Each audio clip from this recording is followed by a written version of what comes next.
No, ibig sabihin, dapat lang po na ito po ay ipagmalaki sa buong lipunan at sa buong mundo.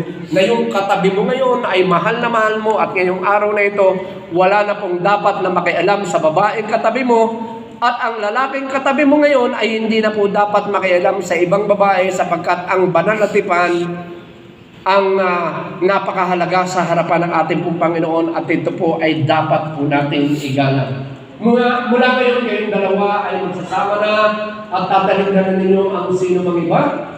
Sapagkat sinabi po ng lalaki, okay po, sa banal na kasulatan, naiiwan ng lalaki ang kanyang ama at ang kanyang ina at iiwan niya ang kanyang mga magulang.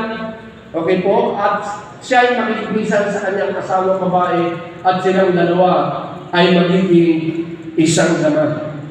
May tatanong po ako, meron po bang tumututol sa pag-iisang dibdib ng mga magkasintahan na naririto? Ayun, baka may humabol. No, at may pumigil. So dahil wala po, okay, itutuloy po natin ang kasalan po ito.